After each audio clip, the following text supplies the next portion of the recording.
बहुत शुक्रिया सर, आपने मुझे आज एक तारीखी बहस पर बोलने का मौका दिया। मोहतरम जनाब, इस ऐवान के 75 साल के पार्लिमानी सफर की तकमील पर हम बहस कर रहे हैं। मैं सबसे पहले अपनी जानिब से खराज अकीदत पेश करना चाहूँगा मौलाना हिफ्जुर रहमान साहब को, जो पहली और दूसरी पार्लियामेंट के मेंबर थे, मेरे कायद सालार मिल्लत सलाहुद्दीन ओवैसी को, सुलेमान सेठ साहब को और मौलाना बनात वाला साहब को। जनाब मोहतरम, इस ऐवान की नाकामियों का भी जिक्र हमको करना जरूरी है। 75 साल का तारीखी सफर इस ऐवान ने मुकम्मल किया। ये ऐवान एक इमारत नहीं है मेरी नजर में, ये ऐवान इस वतन अजीज का एक दिल है, जो बाहर जो गरीब और मजलूम अवाम की तकलीफ को महसूस करे, इसीलिए मैं इसको दिल कहता हूं। मैं आपके सामने 15 मिसालें पेश करूंगा जहां पर इस ऐवान ने अपनी नाकामी का सबूत पेश किया। एक उस वक्त जब दिल्ली की सड़कों पर सिखों की नस्लकशी की जा रही थी। एक उस वक्त जब 6 दिसंबर को बाबरी मस्जिद की शहादत हुई। आ रहा हूं भागलपुर, जिसमें रेशम के कारोबार को खत्म किया गया, मुसलमानों को दफना दिया और वहां पर फूल गोभी उगना शुरू हो गई। एक उस वक्त नाकामी साबित हुई जब मुजफ्फरनगर और गुजरात में नस्लकशी की गई। एक उस वक्त सर जब हम देखते हैं कि मुंबई की सड़कों पर इंसानियत का नंगा नाच हुआ। एक उस वक्त जब इस ऐवान में टाडा पोटा का काला कानून बनाया गया, यूएपीए का कानून बनाया गया, आफ्सपा का कानून बनाया गया, जिसको 1 साल के लिए बनाया गया था। 58 में हम 2023 में आ गए।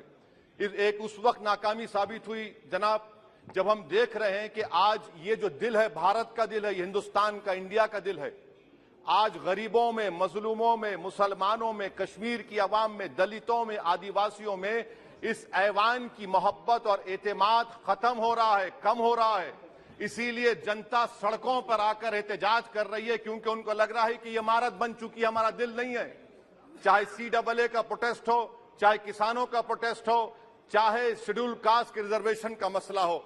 इसीलिए मैं आपके जरिए हम तमाम को मुतनब्बे करना चाह रहा हूं कि अगर हम रोडों पर इंसाफ करना जनता को अलाउ करेंगे, इस ऐवान को दिल नहीं रखेंगे, तो याद रखिए ये हमारी पार्लियामानी जमहूरियत के लिए बड़ा नुकसानदेह साबित होगा। और नुकसानदेह इसलिए भी होगा कि क्या हमको अपने ख्वाब गफलत से, अपनी जिम्मेदारियों से निभाने के लिए क्या भगत सिंह को आके बैठना पड़ेगा ऊपर कि देखो तुमने 75 साल में कैसा कानून बनाया और किसको कहां तक पहुंचा दिया।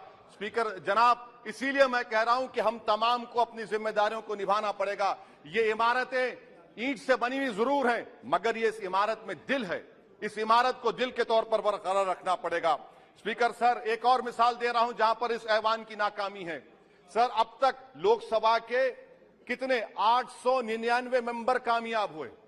अब बताइए सर, पार्लियामेंट्री जमहूरियत में शराकतदारी की जमहूरियत है, रिप्रेजेंटेटिव फॉर्म ऑफ डेमोक्रेसी में 8,999 में कितने मुसलमान कामयाब हुए? कितने सर? 520, जबकि 1070 को इस ऐवान का मेंबर होना चाहिए था। कितना डिप्रीविएशन है सर? कितना डिप्रीविएशन है? 92% डिप्रीविएशन है। इस मौजूदा पार्लियामेंट में स्पीकर साहब सिर्फ 26 हैं, 14% मुसलमान और सिर्फ 4.8 उनका रिप्रेजेंटेशन है। बताइए, हम वोट डालने वाले बन गए, वोट लेने वाले नहीं बने। या तो हकीकत यह है कि आप वोट डालना नहीं चाहते उनको, आप सबको वोट डालेंगे, मगर जहां पर मुसलमान आएगा वो कामयाब नहीं होगा। बताइए, जब दिल में एक 14% आबादी की नुमाइंदगी नहीं होगी तो आप क्या फैसले करेंगे? क्या इस ऐवान को हम कहेंगे कि ये रिप्रेजेंटेटिव फॉर्म ऑफ डेमोक्रेसी है? स्पीकर साहब, मैं आपको एक और मिसाल देना चाह रहा हूं।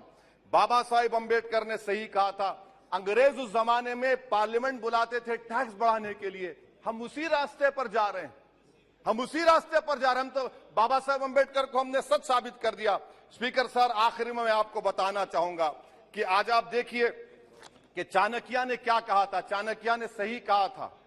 चाणक्य ने सही कहा था कि जब राज चलाने वाले व्यापारी हो जाएंगे तो उस राज के लोग भिखारी हो जाएंगे।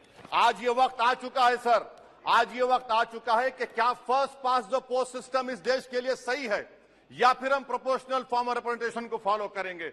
First pass the post system, जिसके पास एक मजहब का वोट होगा, जिसके पास दौलत होगी, वही इस ऐवान में आ रहा है। इसीलिए हम कह रहे हैं कि आप इस जमहूरियत की नाक, कहीं ये जमहूरियत कमजोर ना हो जाए, मुझे इस बात का डर है। सर आखिर में मैं खत्म करने से पहले एक बहुत बड़े शायर ने कहा था, उस पर खत्म करना चाहूंगा कि अभी चिरागे सरे राह को कुछ खबर ही नहीं, अभी चिरागे सरे राह को कुछ खबर ही नहीं, अभी गिरानिए शब में कमी नहीं आई, अभी गिरानिए शब में कमी नहीं आई, निजात दीदे दिल की घड़ी नहीं आई, चले चलो कि मंजिल अभी नहीं आई। स्पीकर साहब, आखिर में याद रखिए एक बात को मैं सबसे कह रहा हूं कि पिच बदलने से गेम नहीं बदलता, गेम को बदलना पड़ेगा। आप पिच बदल रहे हैं, वरना याद रखिए जब तक हम अपने जमहूरी उसूलों पर, रूल ऑफ लॉ पर, संविधान पर अटूट अमल नहीं करेंगे, वरना याद रखिए कहीं नई इमारत भी हिटलर की राइक्सटैग की इमारत ना साबित हो जाए। बहुत बहुत शुक्रिया सर।